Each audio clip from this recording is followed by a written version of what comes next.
कल का टॉपिक याद है? द टाइप्स ऑफ, ये मेजर ऑफ इनफिश का नाम बोलो बस।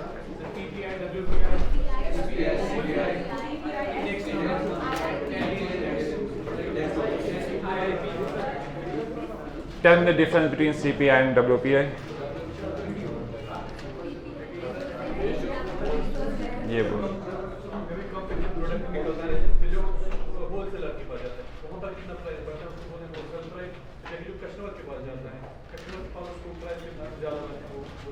गुड। मुझे बोलो CPI कौन कैलकुलेट करता है? CPI कौन कैलकुलेट करता है? कैलकुलेट कौन करता है CPI? और WPI?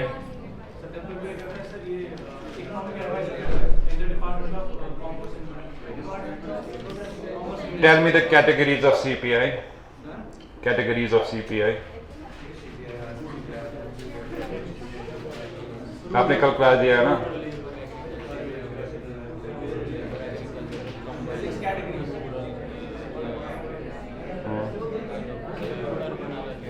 छह चीजें बोलो जिस पे हम CPI निकालते हैं।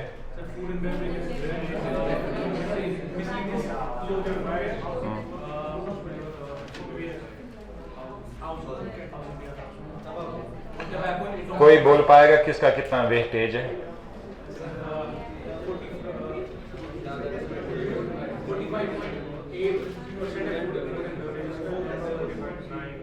टेल मी फुटवियर और क्लॉथ पे कितना है? यानी घर में देख के नहीं आया आप लोग? तो लिखा करो ना बेटा जी। जब यहां से जाओगे अगर नंबर याद नहीं रहता है, कीप राइटिंग, 2-3 बार देखो तो याद हो जाता है। तो ब्रोंकिस एरिया, सीट खाली है ना, इसका ब्योन ब्राह्मण अलग निकले हो। आ जाओ इधर, इधर।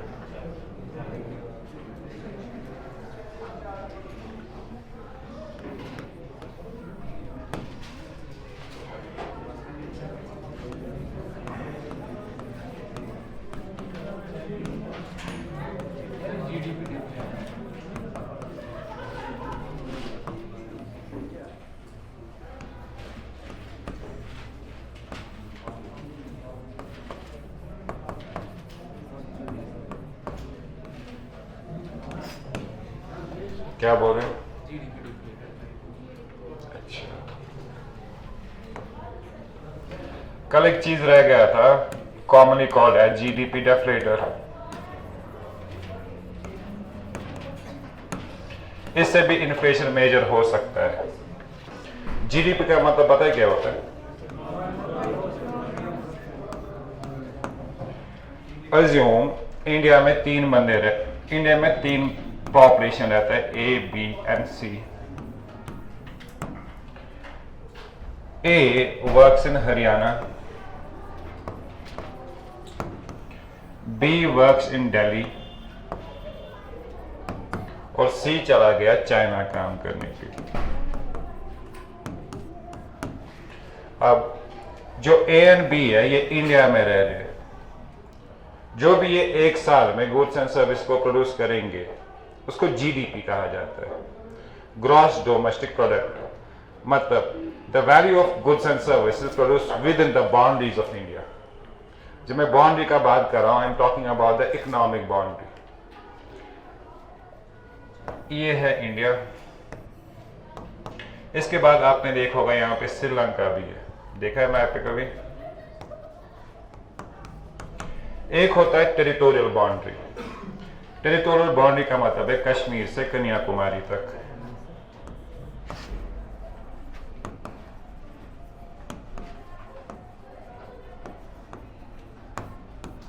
एक होता है इकोनॉमिक बाउंड्री।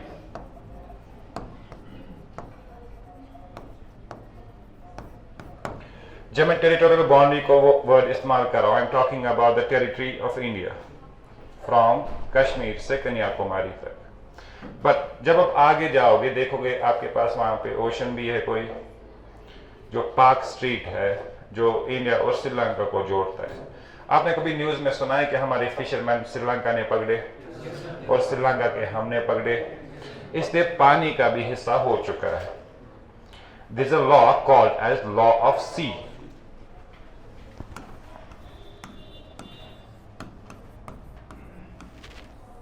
ये दिखाता है कि किसका पानी के हिस्सों में किसका पानी कितना होगा। अगर आप कन्याकुमारी से थोड़ा जाओगे, पानी को मेजर किया जाता है नॉटिकल माइल्स में। अगर आप 12 नॉटिकल माइल्स तक जाओगे, वो आता है इकोनॉमिक बाउंड्री ऑफ इंडिया। यानी कश्मीर से till the 12 nautical miles, this become the economic boundaries of India. इस बीच में जो भी लोग रह रहे हैं, produce goods and services, we call that as GDP. जी समझ आ रहा है? यानी जो लोग देश में ही रह रहे हैं और गुड्स एंड सर्विस को बना रहे हैं। अब सी भी है इंडिया का, बट ये कहां पे है? चाइना में। अगर इसका भी जोड़ोगे आप, we will get something called as GNP, gross national product. ये हम आगे जो नेक्स्ट चैप्टर आने वाला है मंडे को, नेशनल इनकम अकाउंटिंग, उसमें मैं अच्छे से समझाऊंगा। आपका साइकिल कहाँ पे? मुझे मिलने है। मुझे यहाँ पे एक मिनट, साइकिल है ना मुझे।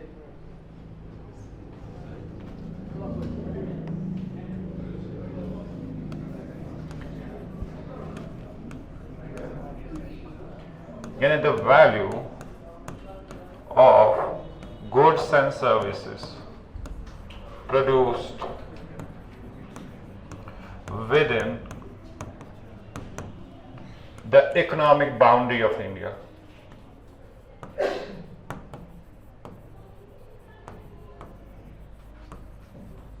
Is GDP.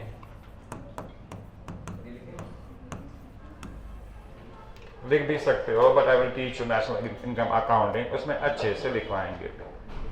ठीक, एक लाइन याद रखो अभी। अब जीडीपी दो प्रकार का हो सकता है।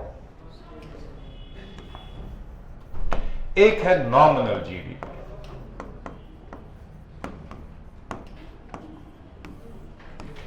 जब आप नॉमिनल वर्ड इस्तेमाल करते हो, आई am talking in context of quantitative things only, कि पैसा बढ़ रहा है। बट आप ये नहीं देख रहे हो कि प्राइसेस के साथ क्या हो रहा है, मार्केट में क्या चीजों का प्राइस बढ़ रहा है, बस आप अपना देख रहे हो, मेरा पैसा बढ़ रहा है। अज्यूम मेरा सैलरी था 2 लाख रुपए, आज है 4 लाख रुपए। This is nominal. बट अगर मैं बोल रहा हूं जब 2 लाख सैलरी था तो पेन आता था 5 रुपए में, जब 4 लाख सैलरी है पेन आ रहा है 8 रुपए में। अगर आप जीडीपी को देखोगे, ग्रोथ को देखोगे और यहां से देखोगे प्राइसेस के साथ भी क्या हो रहा है, we call something called as real GDP. यानी दो टाइप का जीडीपी है, एक है नॉमिनल, एक है रियल जीडीपी। जब भी इकोनॉमिक्स में रियल वर्ड आता है कहीं पे भी, it can be real investment, it can be real savings, it can be anything. जहां पे रियल है उसका मतलब है वो प्राइस के साथ मैच कर रहा है। ये समझ आ रहा है सर? यानी ये है विथ रिलेशन टू प्राइसेस। वही है इन्फ्लेशन को देख के मैं बोल रहा हूं। आपने सुना होगा घर में पहले पापा का सैलरी था 40,000, आज है 80,000, पर पापा से पूछो सैलरी सेविंग होता है, वो बोलेगा नहीं। हम पूछते क्यों, पहले तो 40,000 था, आज 80,000 है, तो बोल रहा है कल तक मटन 300 का है, आज 600 का है। यानी गवर्नमेंट जो आपको दिखा रहा है दैट्स अ नॉमिनल ग्रोथ। ठीक, वो ये नहीं दिखा रहा कि प्राइसेस पे क्या इंपैक्ट पड़ा। जबकि रियल ग्रोथ में, रियल में we take into consideration the other factors, prices also. अगर इन दोनों को आप गैप देखोगे, नॉमिनल जीडीपी और रियल जीडीपी में कितना फर्क है, अगर पॉइंट्स में आ गया करो 100 से, you will also get inflation. This method is called as GDP deflator sir. Is it clear? यानी GDP deflator is also one of the method to measure inflation.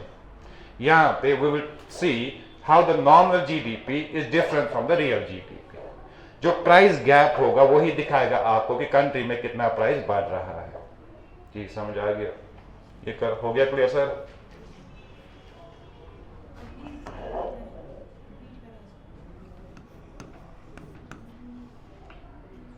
एक है नॉमिनल जीडीपी। नॉमिनल का मतलब है सिर्फ मॉनेटरी टर्म्स में पैसा बढ़ रहा है। अगर न्यूज़पेपर पे आ रहा है the nominal GDP of India is increasing, यानी कल तक 2 लाख करोड़ था, आज 4 लाख करोड़ है। बट इसने आपको ये नहीं बोला कि चीजों के साथ क्या हुआ, प्राइसेस के साथ क्या हुआ। अगर आप वो चीज भी देखोगे कि जब 2 लाख करोड़ ये 2 लाख करोड़ जीडीपी था, तो हो सकता है कॉपी का प्राइस उस टाइम पे 10 रुपीज हो, आज उसी कॉपी का प्राइस 20 रुपीज हो। जब आप सिर्फ पैसे के बढ़ने को देखोगे दैट बिकम्स नॉर्मल जीडीपी। जब उसको कंपेयर करोगे कि उससे कितनी चीजें आ रहा है मार्केट में, तो I call that as real GDP. अब समझ आया बेटा? अब दोनों को अगर देखेंगे गैप कितना है,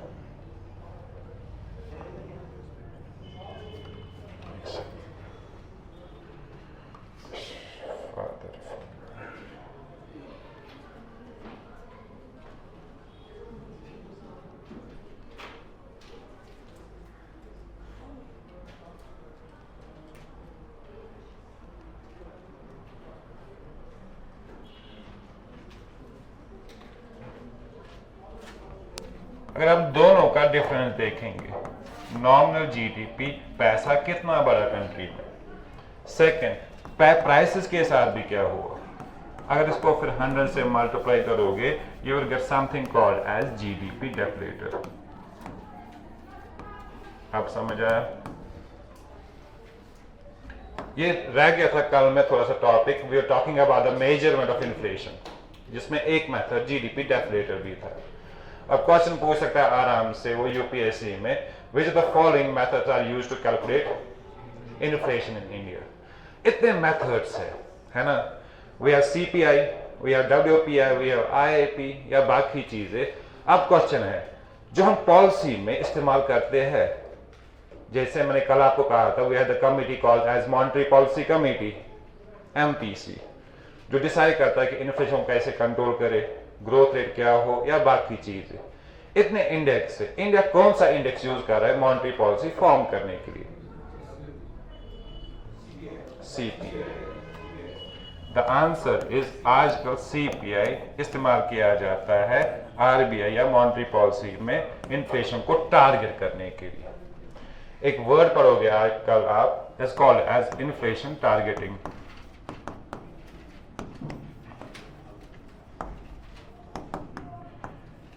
जैसे आज हमारा टारगेट है 4 ± 2, यही है ना। इसको इसी बैंड में कैसे रखा जाए, क्या क्या स्टेप लेना चाहिए, कितना हमें पैसा डालना चाहिए, कितना निकालना चाहिए, this is the work of inflation targeting. MPC का काम ही होता है इन्फ्लेशन को इसी बैंड में रखना। अब क्वेश्चन आ गया सिर्फ 6% क्यों, 7% क्यों नहीं? कोई बोलेगा आंसर?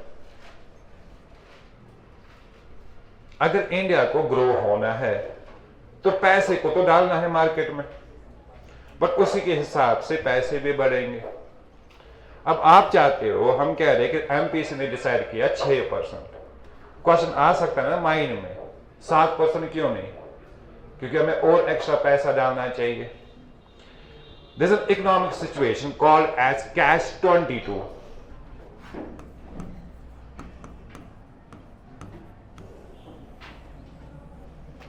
अगर आपका इकोनॉमी का ग्रोथ 7% तक ठीक है, 6-7%, अगर 7% के ज्यादा हो गया, इसका मतलब है या तो बाहर वाले आपको खत्म कर सकते हैं या आप उनको खत्म कर सकते हो। This is situation called as cash 22 situation. कभी आगे डिस्कस करेंगे, अभी इतना इंपॉर्टेंट नहीं है। अब आज का जो टॉपिक है दिस वाज कल वाला थोड़ा सा, अब मैं स्टार्ट करने जा रहा हूं। पहला टॉपिक है कि ये हेडलाइन इन्फ्लेशन क्या होता है, रोज न्यूज़पेपर में होता है। Headline inflation versus core inflation.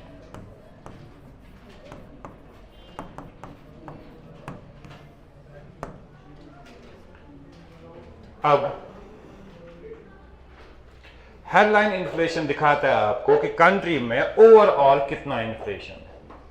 जब मैं ओवरऑल वर्ड इस्तेमाल कर रहा हूं, I am talking about every sector sir. It can be food, it can be your cloth, it can be mining, it can be electricity, it can be everything.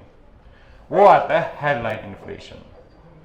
यानी headline inflation shows you the overall inflation of the country. मैं लिखवाऊंगा आगे।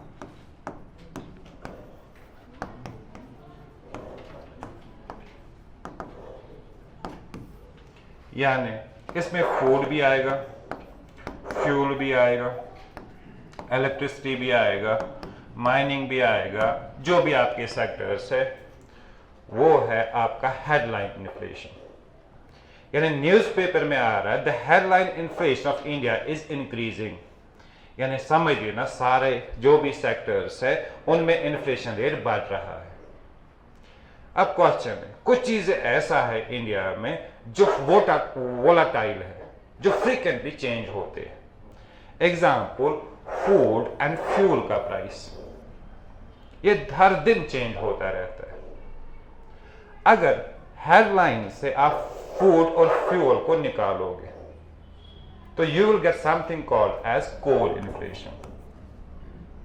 यानी core inflation में हम food, जो volatile items है, food, fuel को exclude करेंगे, तब बनेगा कोर इन्फ्लेशन।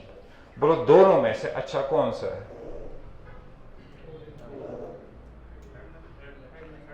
हाँ, हेडलाइन। कैसे? जब मैं हेडलाइन का वर्ड इस्तेमाल कर रहा हूं ना सर, हो सकता है स्टील का प्राइस वही रहा, अल्युमिनियम का प्राइस वही रहा, सिर्फ वेजिटेबल का प्राइस बढ़ता रहा, इसलिए मैंने कहा इंडिया में इन्फ्लेशन है। जबकि वो सिर्फ उन चीजों से हो रहा था जो वोलाटाइल है। यानी the better is core inflation. यह आपको दिखाता है रियल सेंसेस में इन्फ्लेशन हो रहा है कि नहीं हो रहा है। चीज समझ आ गया? ये हर साल पूछा जाता है यूपीएससी में। एक्सपेक्ट करो कि नेक्स्ट साल आपके टाइम पे भी पूछेगा, तो वो पूछेगा हेडलाइन इन्फ्लेशन और कोर इन्फ्लेशन में क्या फर्क है। अगर आप वोलाटाइल चीजें जो हर दिन हर मिनट में चेंज हो जाते हैं, एग्जाम्पल प्राइस देखो पेट्रोल का, अच्छा कभी 10 रुपए चढ़ता है, कभी 2 रुपए चढ़ता है, या सब्जियों का देखो रोज चलते रहते हैं। इसका मतलब नहीं है कि बाकी सेक्टर्स भी वैसे ही बिहेव कर रहे हैं। अगर हम वोलाटाइल को निकालेंगे वो विल गेट टू कोर। इसलिए मैं कह रहा हूं the long term trend of the inflation in India is revealed by core, not the headline inflation. जब मैं लॉन्ग टर्म वर्ड इस्तेमाल कर रहा हूं, I am talking about all India sectors में क्या क्या हो रहा है। Am I clear? Start the topic. Headline inflation क्या होता है? Start writing. Number 1, it's a major headline inflation.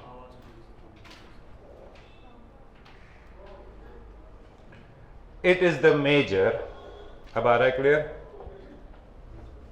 of the total inflation within an economy.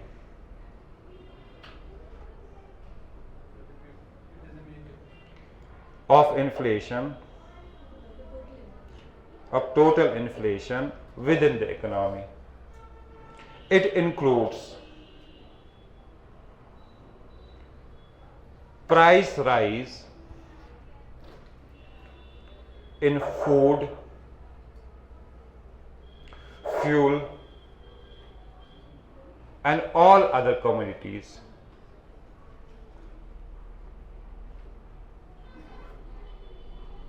Number 2,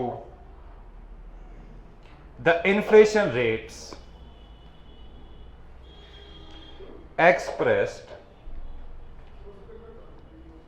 in WPI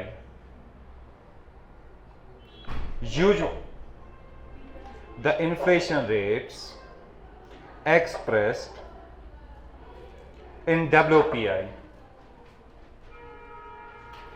usually denotes the headline inflation.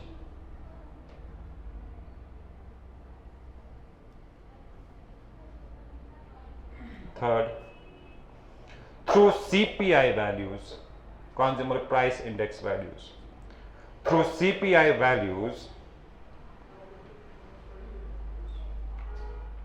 are often, नहीं through मत लिखो, दो those CPI values are always higher,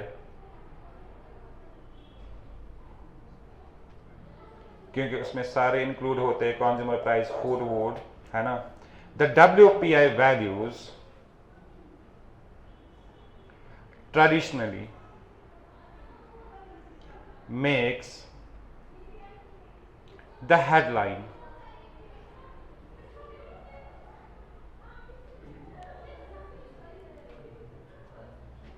Next, headline inflation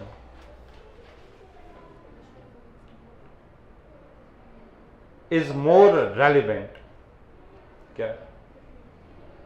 Though CPI values are often higher, HPI values traditionally makes headline inflation. वही ना headline.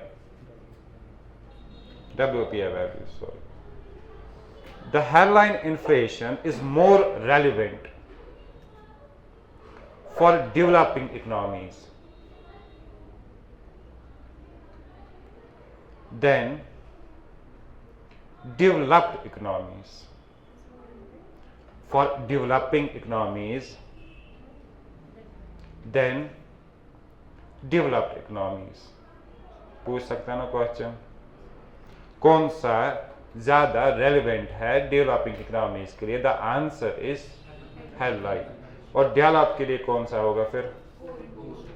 क्योंकि अगर देखा जाए जो डेवलपिंग कंट्रीज है उनमें लगभग 30 to 40% वो इस्तेमाल करते हैं अपना पैसा फूड वूड में, जबकि जो डेवलप कंट्रीज है उनमें है 15 से 20% का उनका खर्चा फूड वूड पे होता है. Am I clear? Write down about core inflation क्या होता है. CORE, core inflation.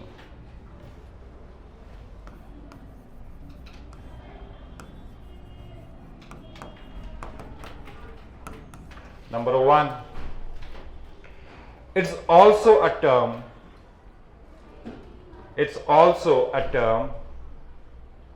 used to denote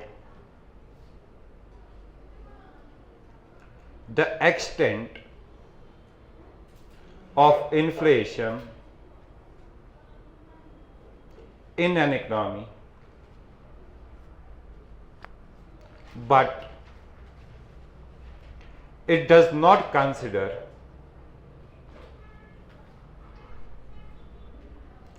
the inflation on food and fuel. This is a concept derived from headline inflation.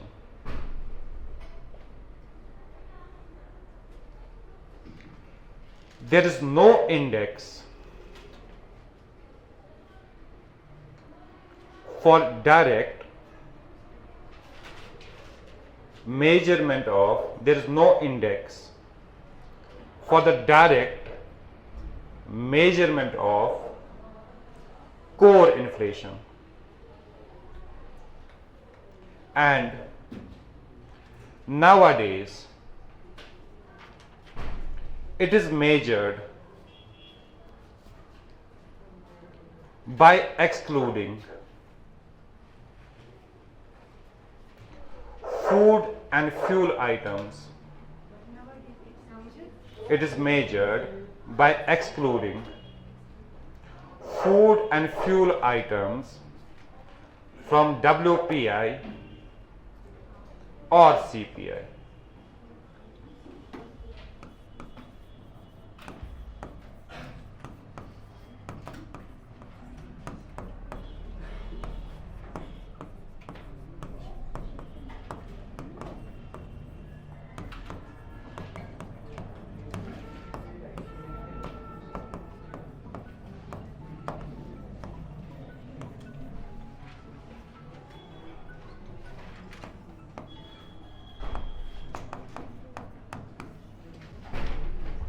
Don't get confuse, मैं कह रहा हूं कि एक और मेथड है जिससे इन्फ्लेशन मेजर किया जा सकता है, उसका नाम है कोर इन्फ्लेशन, वही मैंने बोला। बट ये फूड एंड फ्यूल को अकाउंट नहीं करता है। There is not a separate index इसके लिए नहीं बना हुआ है, ना कोई डायरेक्ट मेथड है जिससे हम कोर इन्फ्लेशन निकाल सकते हैं। बट ये एक डिराइव्ड इक्वेशन है। अगर आपके पास हेडलाइन इन्फ्लेशन है, ठीक, ये रहा मेरे पास हेडलाइन इन्फ्लेशन, मतलब ओवरऑल कंट्री में सब सेक्टर्स का इनका इन्फ्लेशन क्या है, उससे अगर आप फूड एंड फ्यूल को निकालोगे then you will get something as core inflation. पहला point clear. Number 2, in a developed economy, in a developed economy,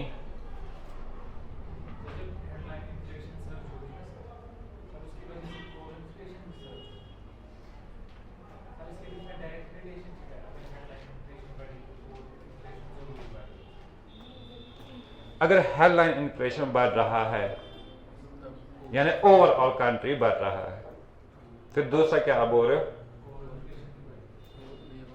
अगर आप फूड को निकालो, क्या पता जो इन्फ्लेशन है वो फूड के कारण हो रहा होगा।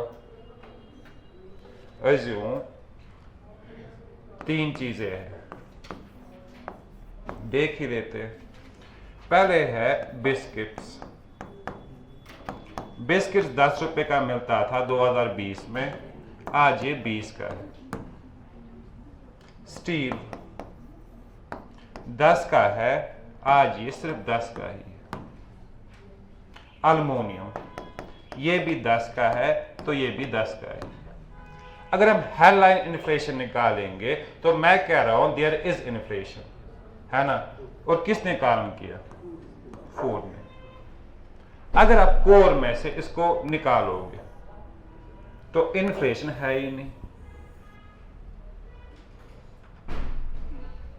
Are you getting me? अगर फूड और प्राइस के कारण इंडिया का इन्फ्लेशन बढ़ रहा है तो मैं नहीं कह सकता ना सारे इंडिया का बढ़ रहा है।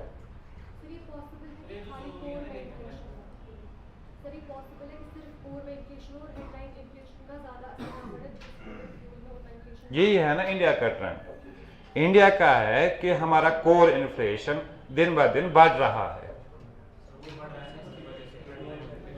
वो हेडलाइन के हो सकता है कि हेडलाइन के कारण बढ़ रहा है इन्फ्लेशन। अगर नहीं, सॉरी मैं उल्टा बोल रहा हूं।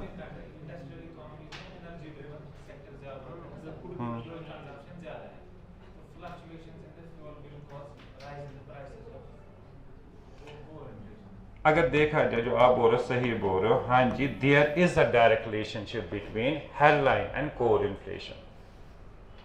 अगर हेडलाइन बढ़ रहा है तो सिंपल सा बात है कोर भी बढ़ ही रहा होगा। हेडलाइन में ओवरऑल बढ़ रहा है, बट फिर हम देखते हैं कौन सा चीज बढ़ा रहा है इसको। ये मैंने क्यों निकाला? अगर ये बढ़ रहा है ना तो ये इश्यू नहीं है, that means the growth of the Indian economy.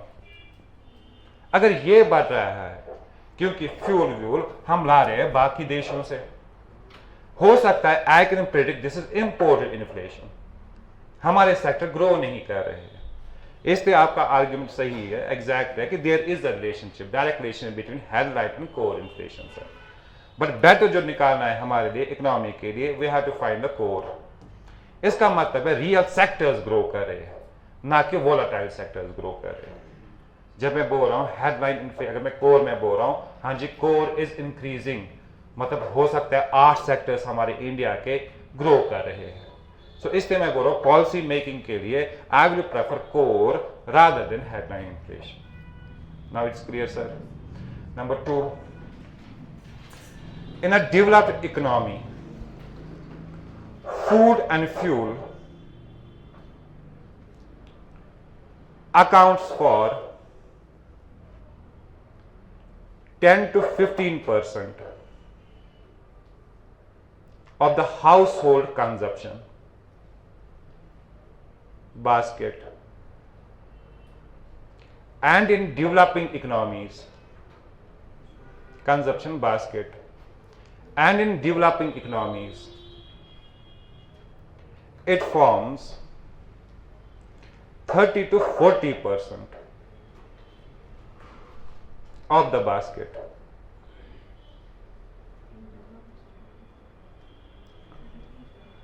In a developed economy, food and fuel accounts for 10 to 15% of the household consumption. यानी जो डेवलप कंट्रीज है उनमें अगर देखा जाए मेजॉरिटी कंजप्शन किस पे होता है, 10 to 15% वो खाने की चीज़ों पे या फ्यूल पे इस्तेमाल करते हैं. But in developing economies it forms 40 to 50%.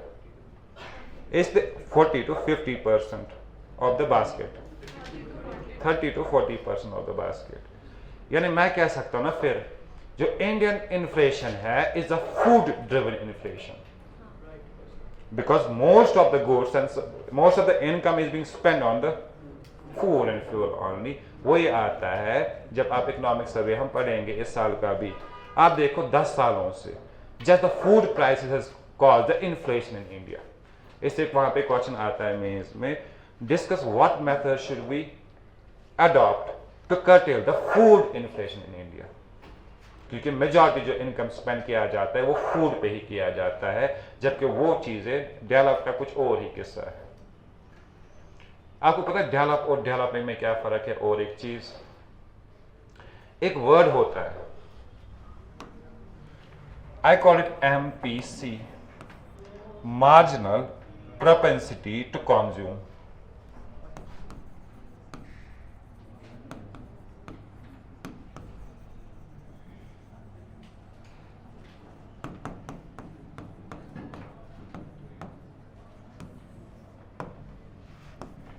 दूसरा होता है MPS, marginal propensity to save.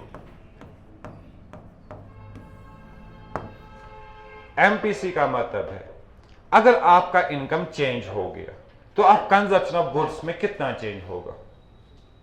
Assume आपका इनकम था 10 रुपए, 100 रुपए, आप खाने पे खर्च करते थे 50 रुपए. अगर मैंने इनकम बढ़ा दिया 200 तो आप कंजप्शन भी ज्यादा करोगे. जो इंडिया में देखा गया है वो है कि लोगों का ये दिन ब दिन बढ़ रहा है. जितना भी इनकम बढ़ाया जा रहा है वो कंजप्शन गुड्स पे ज्यादा खर्च कर रहे हैं.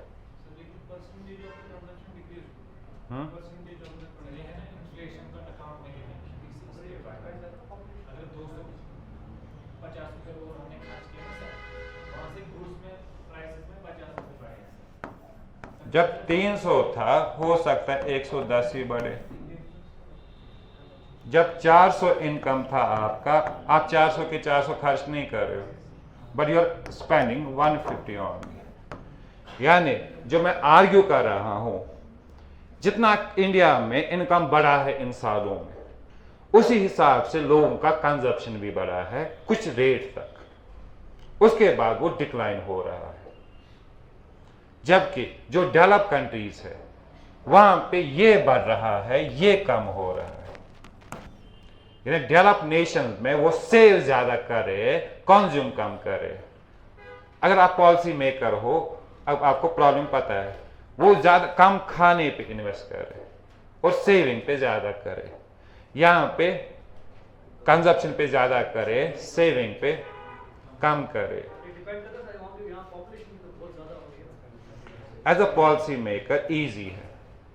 अगर मुझे यहां पे कंजप्शन बढ़ाना है लोगों का, ठीक, मैं चीजों का प्राइस कम करूंगा, सब्सिडी दूंगा, बट डेवलप फंसे है उल्टे ट्रैप में. वहां पे लोगों को मजबूर करना है खाने के लिए. यहां पे लोगों ने देखा नहीं है खाना. It's easy for us to control the economy, but वहां पे देयर इज अ सैचुरेशन. वहां पे MPS ज्यादा है MPC से, इसलिए उनका पॉलिसी मेकिंग हमसे खतरनाक है. अभी हमारे लिए इजी है, लोग अभी भी खा रहे हैं, ठीक है हमारे लिए, कि इसलिए डिमांड आ रहा है, डिमांड से कंट्री ग्रो करेगा. वहां पे सेविंग ज्यादा है, लोग खाने पे कम खर्च कर रहे हैं. दैट्स द पॉलिसी जो डिफरेंशिएशन होता है डेवलपिंग और डेवलप नेशन में. ये ऐसी बीच में आया, चीज समझ आ गया. थर्ड हम क्या है, core inflation, headline inflation. Third point सुनो इसका. Headline inflation includes price rise in food, fuel, and all other commodities, while as core inflation does not consider the inflation in food and fuel, while the core inflation does not consider the inflation in food and fuel.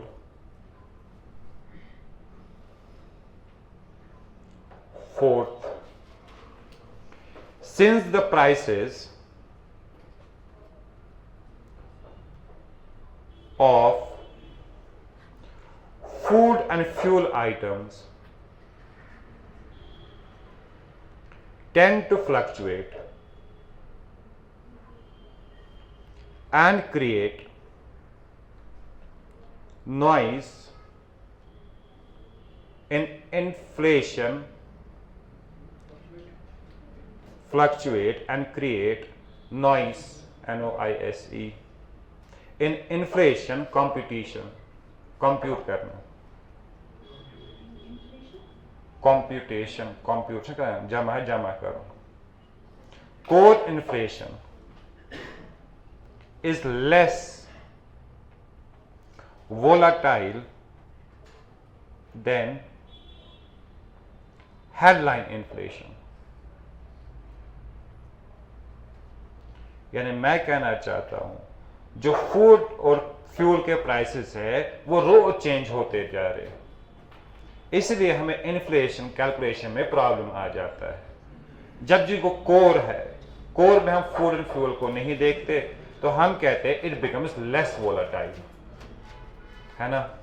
Headline is more volatile inflation because it includes food and price fuel also. वो पूछ सकता है विच of the following is less volatile and which is more volatile. So the less becomes core and the more becomes headline inflation. Last, it's the core inflation. It is the core inflation that shows the long trend in the inflation rates.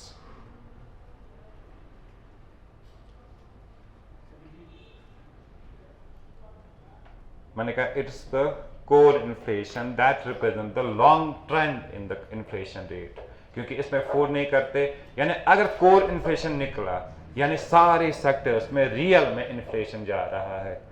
इसलिए policy making के लिए I will prefer core rather than headline inflation. ये चीज समझ आ गया? कर पाओगे question वहां पे, क्योंकि इसके बाद क्वेश्चन PYQ आने वाले. अभी डाउट है और समझाऊं? इजी क्वेश्चन है ना, headline versus core, and it becomes important. अब आप मुझे ये बोलो, जितना कंट्री में पैसा डाला जाएगा क्या गरीबी उतना कम होगा? क्या है जी? I am arguing for the next topic. जितना मनी सप्लाई बढ़ेगा, यानी मनी सप्लाई कंट्री में जो RBI पैसा डालता है मार्केट में एक साल में एक्सक्लूडिंग गवर्नमेंट जो आप लोगों के पास है, उसको मनी सप्लाई कहा जाता है. 2022 में RBI ने डाला अज्यूम 100 करोड़ रुपए, यानी 100 करोड़ से हमने बनाया 100 फैक्ट्रीज, तो लग गए 100 मजदूर को जॉब. अच्छा, अब 2024 में अज्यूम वी आर इंजेक्टिंग का मतलब है डालना. पैसे को डालने को इंजेक्शन कहा जाता है, पैसे निकालने को विड्रॉवल कहा जाता है. ठीक, अगर आ रहा है कि RBI is now injecting more money in the economy, यानी अब मैंने डाला 200 करोड़, तो 200 करोड़ से कितने बनेंगे? 200 फैक्ट्रीज, यानी 200 फैक्ट्रीज में अब लगेंगे 200 मजदूर। यानी आप मुझे बोलो प्राइसेस भी बढ़ेगा, है ना? यानी अगर इन्फ्लेशन बढ़ गया तो अनएम्प्लॉयमेंट कम होना चाहिए, होना चाहिए ना? हमने कल पहले भी बोला आपको that there is a direct relationship between money supply and the price level. Simple. अब जितना इन्फ्लेशन बढ़ना चाहिए, क्या अनएम्प्लॉयमेंट उतना कम होना चाहिए?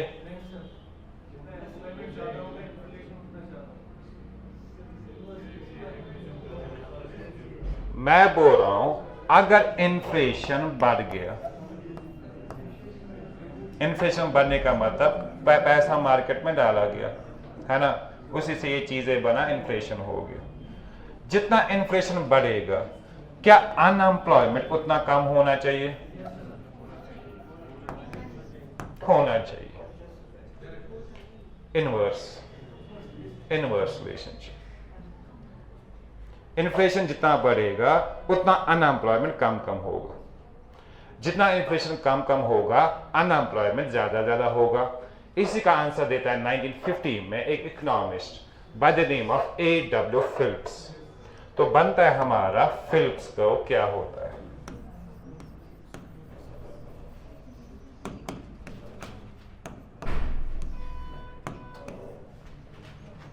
Number 1,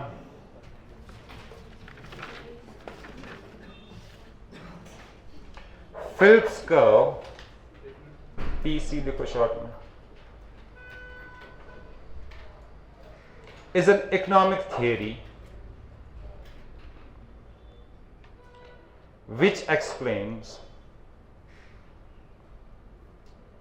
the inverse link between relationship between economy's unemployment rate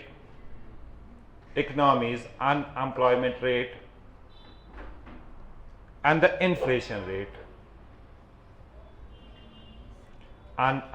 unemployment rate, बेरोजगारी रेट है, and inflation rate. Number 2, this concept was given by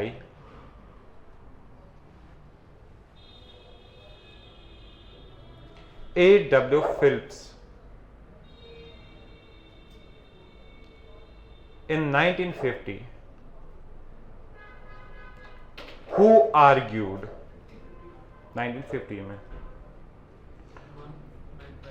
1950, who argued that there's an inverse relationship between the rate of unemployment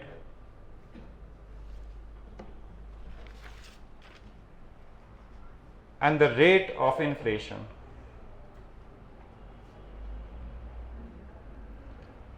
But in short term only.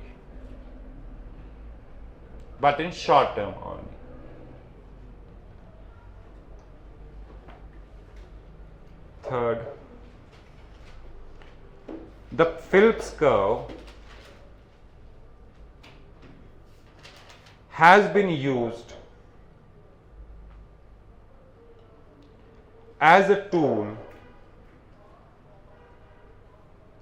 by the decision makers to establish the monetary policy.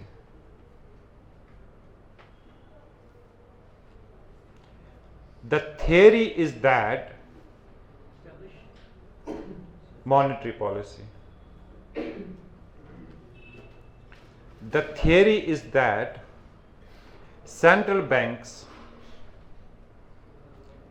may affect inflation by managing the unemployment rate.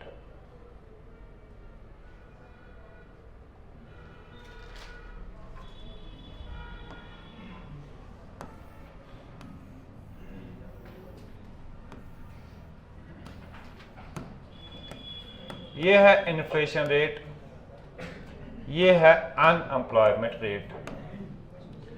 Inflation rate 1%, यानी 100 रुपए market में गया, एक ही मजदूर job करेगा, the unemployment rate is 100। Inflation rate बढ़ गया 2%, यानी ज्यादा पैसा मार्केट में आया, the inflation unemployment rate reduce to 90। Inflation बढ़ गया, ये घटेगा 470। बट ये सिर्फ शॉर्ट टर्म के लिए काम करता है, लॉन्ग टर्म में ये काम नहीं करेगा। चीज समझ आ रहा है? ये मैं नहीं कह रहा हूं, ये कह रहा है A.W. फिलिप्स, जिसने अमेरिकन को स्टडी किया और देखा क्या रहा है। उसने ये देखा, एक चीज फाउंड किया, अगर लिमिट्स तक इन्फ्लेशन बढ़ता है, लिमिट्स तक, तो अनएम्प्लॉयमेंट कम होता है। अगर उससे ज्यादा होगा तो अनएम्प्लॉयमेंट में कोई फर्क नहीं पड़ता। तो एक साइड से इन्फ्लेशन रेट, एक साइड से अनएम्प्लॉयमेंट रेट। ये है इन्फ्लेशन रेट 1%, 2, 3, 4, 70, 80, 90 एंड 100। यह है अनएम्प्लॉयमेंट रेट। जब 1% इन्फ्लेशन रेट था, the unemployment was 100। Am I right? 1:100, 2:90, 3:80, 4:70। और इनको ज्वाइन करो अच्छे से, you will get something like this. This is called as Phillips curve, which slopes downwards. Answer देना आएगा अब यूपीएससी में, वो बोलेगा फिलिप्स कर्व क्या दिखाता है। Option 1, it shows the relationship between monetary policy and fiscal policy. Option 2, it shows the relationship between money wage and real wage. Third, it shows the relationship between unemployment and inflation rate. लगना पहचानो? या the slope of Phillips curve is upward sloping. क्या वो सही बोल रहा है? And the relation is negative. तो फिक्र, यानी अगर आपने पानी मांगा था ना, थैंक यू सर, दुकान पे गया था, थैंक यू। ये कैसे खोज में तेरा ये मैंने बीचे तो ही मुझे ये कल से डरा हुआ है। अब यानी आई एम आर्ग्यूइंग अबाउट कि inflation is not always bad, inflation is not always bad, और सुनो चीज, but with in the limits.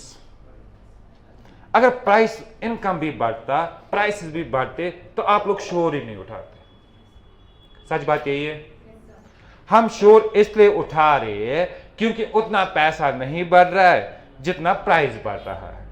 That's the problem with the Indian economy sir. The prices has been increasing, but the growth of income of the individuals has not been increasing. That's the problem कि India में inflation problem है sir. अगर आपका income भी बढ़ता, आपका price भी बढ़ता, आप लोग शोर ही नहीं उठाते। यानी अभी मैंने बोला प्राइसेस बढ़ना is good for the economy, है ना? यानी अगर वो बोल रहा है inflation is not always bad, it's not always bad, इसका मतलब है पैसे को इंजेक्ट किया जा रहा है, उससे जॉब ऑफ क्रिएशन होगा, सब कुछ होगा, बट कितना? लिमिट्स में। ये लिमिट भी खत्म हो सकता है। आप लोग शोर ही नहीं उठाओगे अगर ग्रोथ ऑफ मनी, आपका income, growth of real income is equal to growth of price level.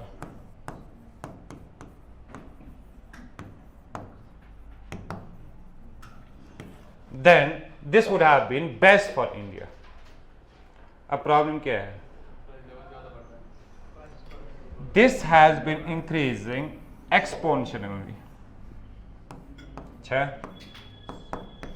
इसका जो ग्रोथ है वो एक्सपोनेंशियल किस पढ़ें?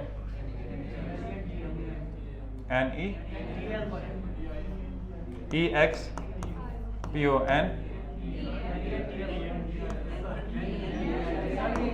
क्या है? यानी एक्सपोनेंशियल कॉमन में इसका रेट है कंपाउंड। जो ये रेट में बढ़ रहा है वो है arithmetic.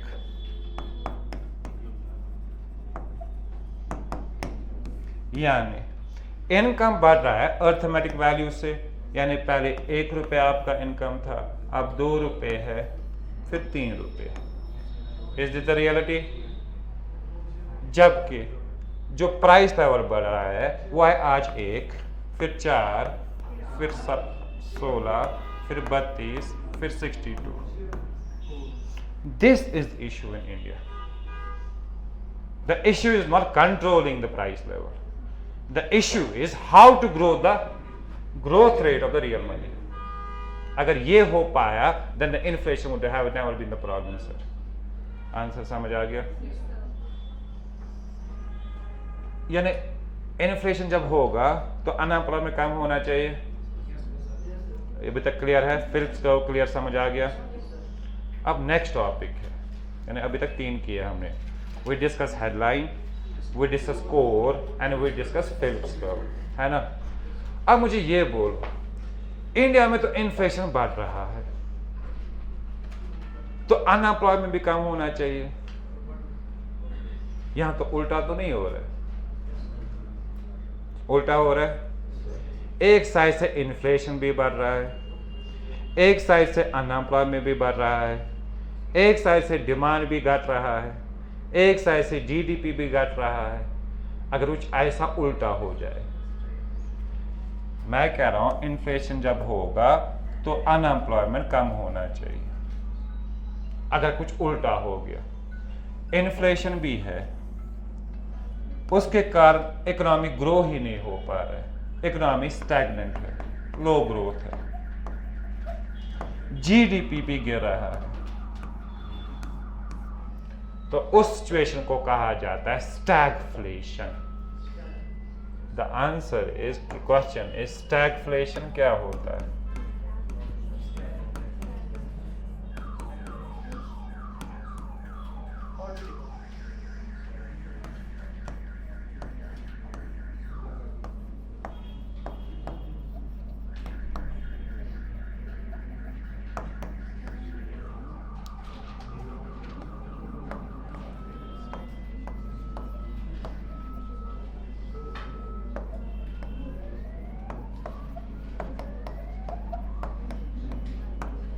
You go Taiwan. So the Taiwan. Dangerous for the economy. शुक्र करो इंडिया ने अभी उतना देखा नहीं, बट जो ट्रेंड चल रहा है अभी, हो सकता है कुछ सालों में हम इसी में फंस जाए। आज तक ये चीजें डेवलप नेशन में देखा गया है। एक इन्फ्लेशन है, पैसा बढ़ रहा है, तो जीडीपी भी बढ़ना चाहिए, बट उल्टा हो रहा है, जीडीपी कम हो रहा है। पैसा बढ़ रहा है, अनएम्प्लॉयमेंट कम होना चाहिए, वो ज्यादा हो रहा है। पैसा बढ़ रहा है, लोग ज्यादा डिमांड करने चाहिए, वो कम कर रहे हैं। This is situation of stagflation, sir. चीज समझ आ रहा है? एक डू यू नो यूके की पार्टीज का नाम पार्लियामेंट के? Name the parties of UK. Political parties of UK, बोलो।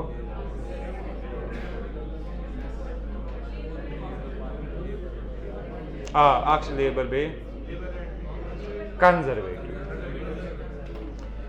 एक एमपी था कंजर्वेटिव पार्टी का। यूके में पार्लियामेंट में 2 पार्टीज है, एक है कंजर्वेटिव पार्टी, एक है लेबर पार्टी। कंजर्वेटिव पार्टी का एक एमपी था जिसका नाम था लियन मैकल, LAIN MACLEOID क्या पढ़ो? लियन मैकर्ड 1965 में ये बोलता है, इसने स्टडी किया इकोनॉमीज को, अब ये बोल रहा है कि अगर इन्फ्लेशन है then the UK should be growing. ये कुछ उल्टा ही हो रहा है यहाँ पे, एक साइड से इन्फ्लेशन भी है, एक साइड से अनएम्प्लॉयमेंट भी है, एक साइड से जीडीपी भी गिर रहा है। So he coined the term stagflation. Sir start writing about stagflation क्या है, चीज समझ आया? यानी first is a counter to Phillips curve, am I right? है ना? Number one is a counter to the Phillips curve. Counter मतलब उल्टा, is a counter to the Phillips curve. Number two, it was coined by Lian, L-A-I-N, Macleod, M-A-C-L-E-O-I-D in 1965. Third, it is described as a situation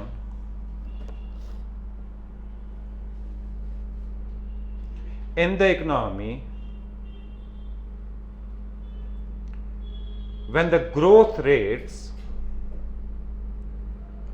slow down,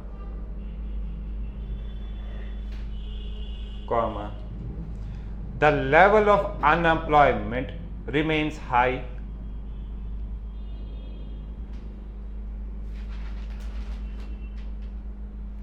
and the inflation levels also remains high at the same time.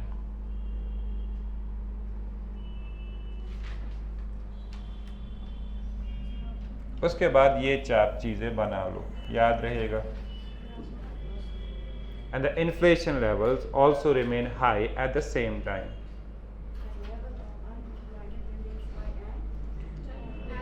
At the same level. मेरा अंग्रेजी समझ नहीं आता आपको? आराम से माना, तो बोलो ना आराम से। It is describe, वो लिखा,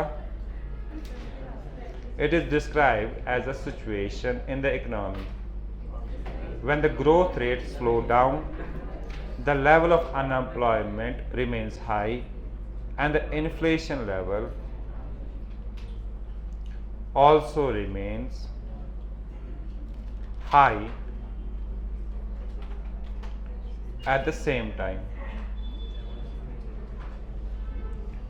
फिर देखो, इससे चीजें याद रहेगा, यानी जीडीपी गिरेगा, अनएम्प्लॉयमेंट बढ़ेगा, जबकि उल्टा होना चाहिए, है ना? The GDP should grow, demand grow होना चाहिए, उल्टा हो रहा है, एंड इन्फ्लेशन हाई होगा। Third, it is dangerous for the economies.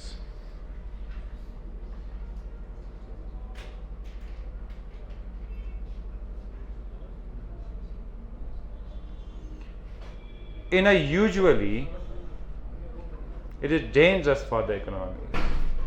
देखो तूफान जो इंडिया के साथ लगभग यही हो रहा है, एक साइड से प्राइस भी बढ़ रहे हैं, एक साइड से अनएम्प्लॉयमेंट भी बढ़ रहे हैं, बट गवर्नमेंट डिक्लेयर नहीं कर रहा कि stagflation.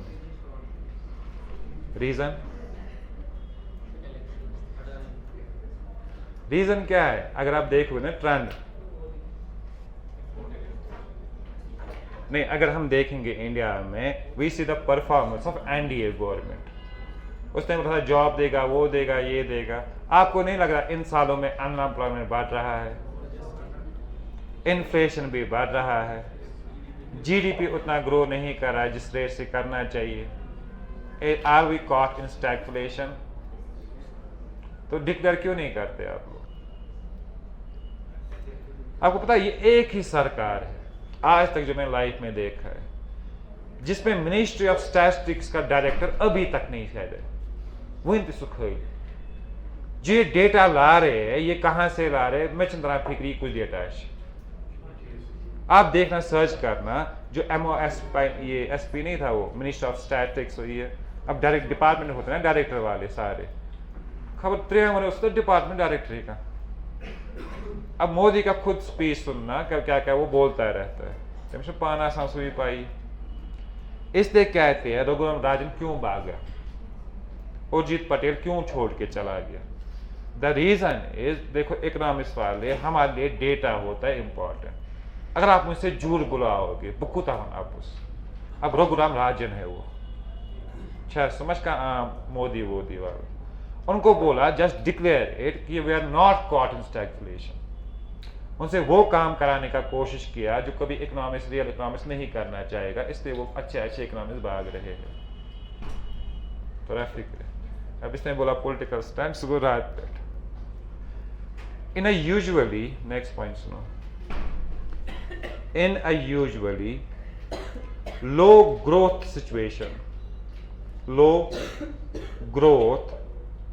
situation, the central banks and government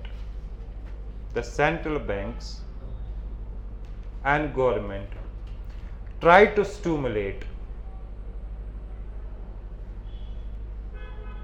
the economy through higher public spendings and higher public spendings, खर्च government, and low interest rates to create demand.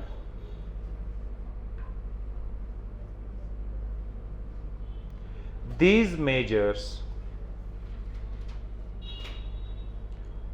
also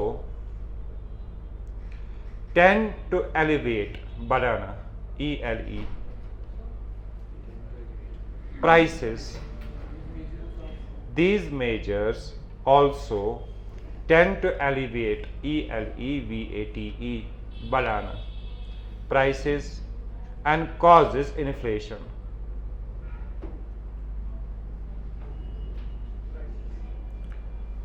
So these tools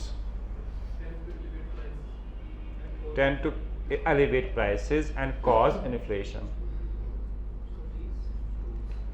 Tend to elevate prices and cause inflation. So these tools cannot be adopted when inflation is already running high, which makes it difficult to break out of the low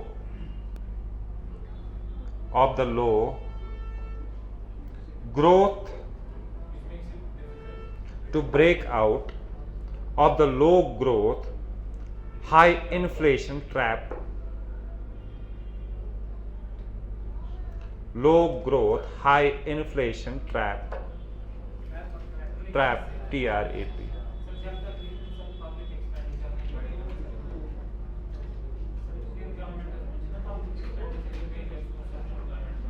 हाँ देखो, assume लोगों के पास income है ही नहीं, ठीक। अब मुझे बूस्ट करना है क्या, लोगों का डिमांड। इसके लिए गवर्नमेंट को खर्चा करना है, so we should introduce public spendings. अच्छा, डिमांड करने के लिए, लोगों का पैसा बढ़ाने के लिए, तो हमें खर्चा करना है। हम पब्लिक स्पेंडिंग करते हैं इसलिए ताकि लोग डिमांड करें, उससे इकोनॉमी ग्रोथ में आ जाए, सिंपल, जीडीपी बढ़ जाए। अगर अब बट जितना पब्लिक स्पेंडिंग करेंगे उससे इन्फ्लेशन भी होगा, यही है। हम कहते थे वो इन्फ्लेशन काउंटर होगा जब इकोनॉमी ग्रो करेगा। अगर अब आप पब्लिक स्पेंडिंग कर रहे हो, इन्फ्लेशन हो रहा है, बट आपका ग्रोथ नहीं हो रहा है, जीडीपी नहीं बढ़ रहा है, अनएम्प्लॉयमेंट कम नहीं हो रहा है, तो इस टाइम पे हमारे पास जो हथियार होते हैं पब्लिक स्पेंडिंग का, वो फ्यूटाइल पड़ जाता है। The lack of the policy, the lack of the implementation. पैसा आ गया, बट वो पैसा कुछ ही बंदों के पास जा रहा है, इकोनॉमी कैसे ग्रो करेगा? जो इंडिया में है, there has been the growth of money, but that money is not equitable in nature. India अमीर हो रहा है एग्जैक्टली, बट ये पैसा जो अमीर है वो कुछ गिने चुने लोग हैं, इसलिए तो प्रॉब्लम हो रहा है ना। अगर इक्विटेबल होता, इसलिए एक चैप्टर पढ़ते हो आप पॉलिटी में, डीपीएसपी याद है, वहां पे है एक डायरेक्टिव प्रिंसिपल्स कि वी शुड नॉट लेट कि there should be concentration of wealth in the few hands, याद है। इसलिए तो आज हम आर्ग्यू करें कि डीपीएसपी को एनफोर्सेबल बना दो। देखना सबसे अच्छा चैप्टर जो पॉलिटी का नहीं है वो डीपीएसपी है, उसको एनफोर्स क्यों नहीं किया कर रहे अभी तक?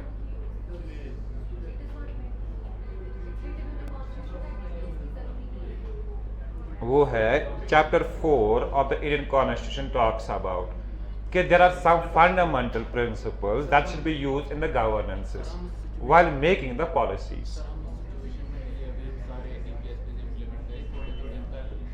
वही हमने ये अनफोर्सेबल बनाया होता। देखना आप डीपीएससी पढ़ना अच्छे से, सारे अच्छे राइट है, एनिमल हस्बेंड्री को बढ़ा दो, इंटरनेशनल पीस पे काम करो, या वो आपने पढ़ा होगा। हमने उस टाइम पे अनफोर्सेबल नहीं बनाया क्योंकि उसके लिए खूब सारा पैसा होना चाहिए। आज तो है आपके पास पैसा, now is a time to make it unenforceable. हो सकता है सारे मत करो, बट पार्ट पार्ट में तो करो। This is what we need. जो कंसंट्रेशन ऑफ वेल्थ है इंडिया में है, एक टर्म इस्तेमाल होता है क्रॉनिक कैपिटलिज्म, सुना है कभी वर्ड?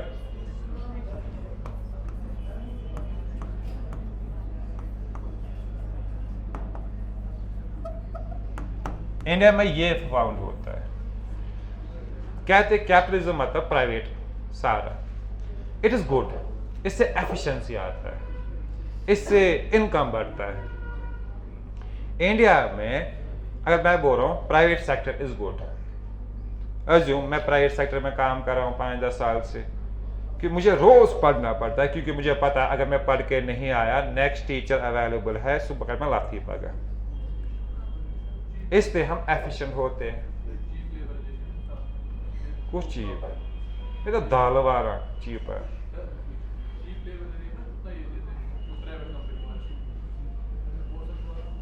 वो है चीप लेबर, जरूरी नहीं है इस मजबूरी में छीन पहुंच तक हम 10 रुपये दी मैं बकर 10 रुपये का।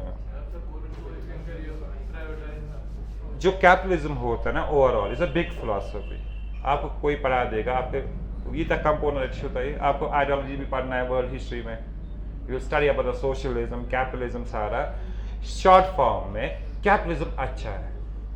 एग्जाम्पल यहाँ पे इंस्टीट्यूट है एक्सेप्शनल, अब मैं उससे ज्यादा काम करूंगा, आप पे ज्यादा एफिशिएंसी आना चाहिए। इंडिया में कैपिटलिज्म है बट ये कुछ हाथों में जो इस पैसे को बाहर आने नहीं दे रहे, अदानी वदानी अंबानी, इसलिए वो कहा जाता है chronic capitalism. Capitalism in the shape of a beast is chronic capitalism. Example खुद सोचो, ऐसा क्या है अदानी में सारे कॉन्ट्रैक्ट उसको मिल रहे हैं, 300 मर बना एयरपोर्ट, उसने कभी कोल में डील ही नहीं किया हुआ। आप बोल रहे हो हाँ जी कैपिटलिज्म है, but this capitalism is favourable to some sectors only, that become the problem in India, we are not growing. The reason is this वाला पार्ट क्रॉनिक कैपिटलिज्म। घर जाके इस पे पढ़ लेना आज ये क्या होता है। टॉपिक समझ आया? अभी तक हमने कवर किया हेडलाइन,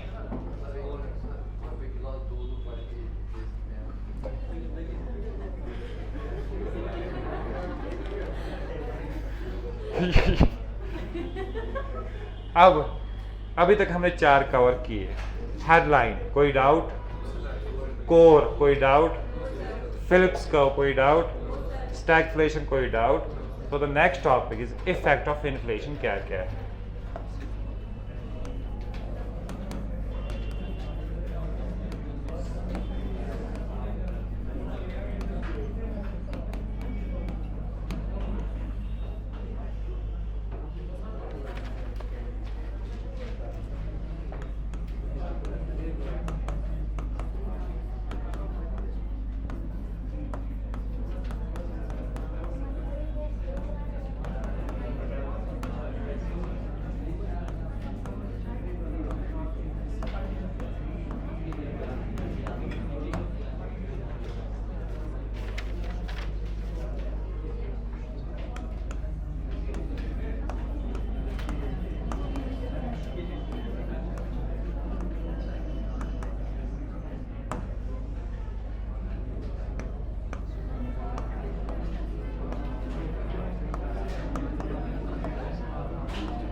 अब हम बात करने जा रहे हैं कि इफेक्ट ऑफ इन्फ्लेशन अलग अलग लोगों पे क्या क्या इफेक्ट पड़ सकता है।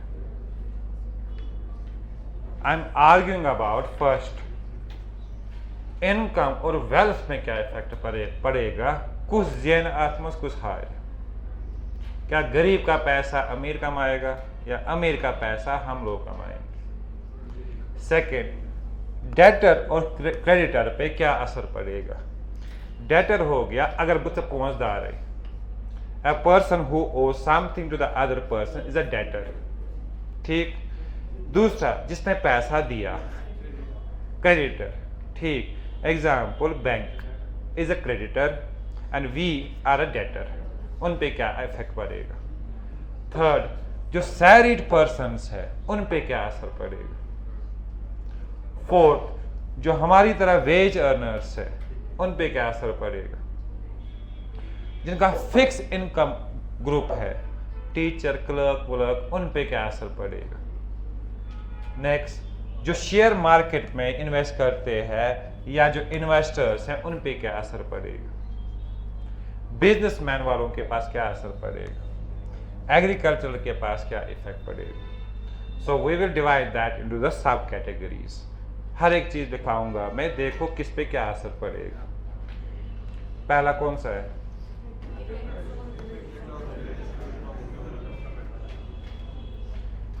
फर्स्ट, इसमें है कि जो बिजनेसमैन है सारे, जो ट्रेडर्स, जो रियल एस्टेट वाले, वो आपका पैसा खा जाते हैं। यहां पे the rich will become richer and the poor will become poorer. Inflation में the first impact is income और वेल्थ पे क्या होता है। लिख लो, चीज समझ आ जाएगा। Number one, start this one part. वो पूछेगा डेटर पे क्या पड़ता है ना, फिक्स इनकम पे क्या पड़ता है, इसलिए नोट लिख लो अच्छे से। इजी है, जहां पे समझ नहीं आ गया तो मुझे बोल। सारे क्या कर रहा है, डिफाइन नहीं कर रहा हूं ना, आप लिखते जाओ। पहला वाला कौन सा है, number one. So start this वाला सब टॉपिक। हाँ, इन्फ्लेशन ब्रिंग्स, ये पहला टॉपिक हमें हर एक कवर करना है, ये सारे।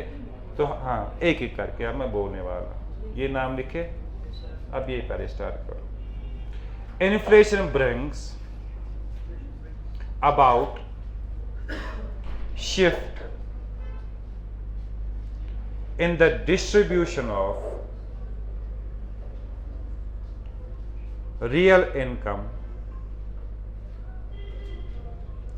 from those whose money income. Inflation brings about shift of real income from those whose money incomes are relatively inflexible to those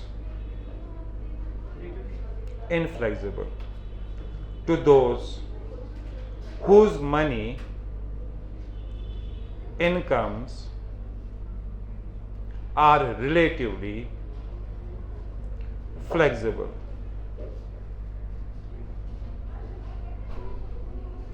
इन्हें मैं आर्ग्यू कर रहा हूं फर्स्ट पॉइंट में, अगर आपका इनकम फिक्स्ड है और दुकानदार का इनकम फ्लेक्सिबल है, अच्छा, जिसका फ्लेक्सिबल है वो कमाएगा, जो फिक्स्ड है वो नुकसान में है।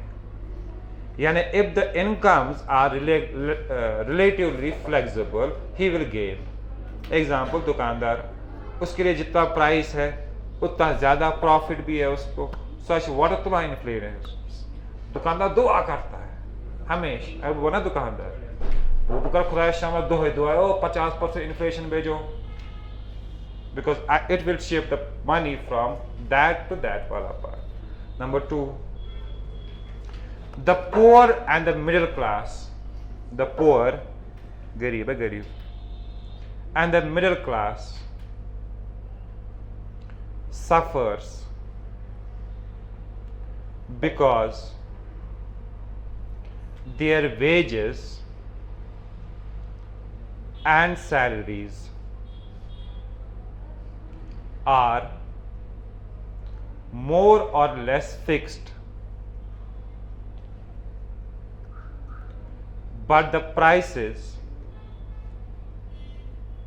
of the commodities continue to rise.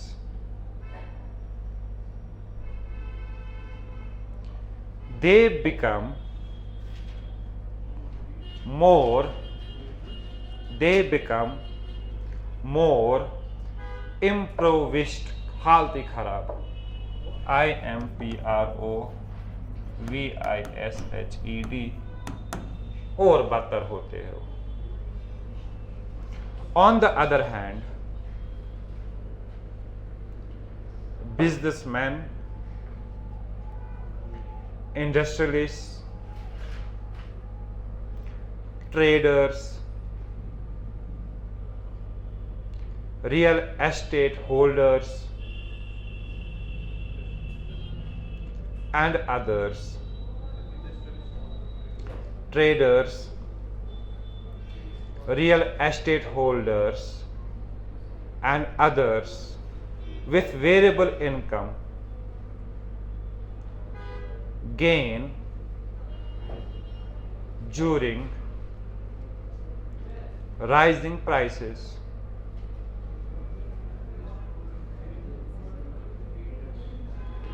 Income gain during rising prices. There is an unjust matlab which is not fully justified. There is an unjust transfer of income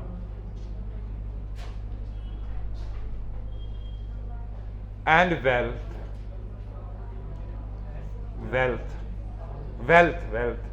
from poor to rich. There is an unjust transfer of income and wealth from poor to, यानी first impact क्या है inflation का? Am I audible? जागो। First, मैं कह रहा हूं जिनका फिक्स इनकम है, ठीक, उनका पैसा उतना ही मिलने वाला। प्राइसेस बढ़ रहे हैं, ये प्राइस बढ़ना अच्छा है उनके लिए जो ट्रेड करते होंगे, या जिनने जमीन कल खरीदा होगा 100 रुपए में, आज वही 10 लाख का बिक रहा है। जो बिजनेस करते हैं उनके लिए ये फायदेमंद है। इसलिए मैं बोल रहा हूं इन्फ्लेशन से इनइक्वालिटी बढ़ता है। The poor becomes poorer and the rich becomes, the reason is जो पुअर एंड मिडिल क्लास है उनका इनकम फिक्स्ड है, जबकि बिजनेसमैन का फिक्स्ड नहीं है। There is shift of unjust shift, the poor will become poorer. इसलिए हम लोग शोर उठाते हैं कि इन्फ्लेशन कब खत्म होगा। अगर हमारा भी इनकम फ्लेक्सिबल होता पुअर क्लास का तो हम शोर नहीं उठाते। द रीजन ये जो मिडिल क्लास है या पुअर क्लास है इनका इनकम फिक्स्ड है। और दूसरा है ट्रेडर, उसके लिए प्राइस बढ़ना अच्छा है। बिजनेसमैन के लिए उसने खरीदा आज तक लैंड कहीं पे, अब वही लैंड का प्राइस बढ़ गया तो उसके लिए वो अच्छा है। चीज समझ आ गया? That was the first impact on the income and wealth. So the impact is unjustified. The inequality will increase. The poor will become poorer and the rich will become richer. Yani, the resources of the poor will be transferred to the rich class. सही बात है? Second, 5 minute दो और कल 10 minute मैंने दिए थे आपको। कल मैंने 10 मिनट नहीं दिया आपको। ठीक है, थैंक यू। कोई डाउट है? कोई डाउट है? आज के रिलेटेड जो अभी तक पढ़ा है उसमें कोई डाउट है? कोई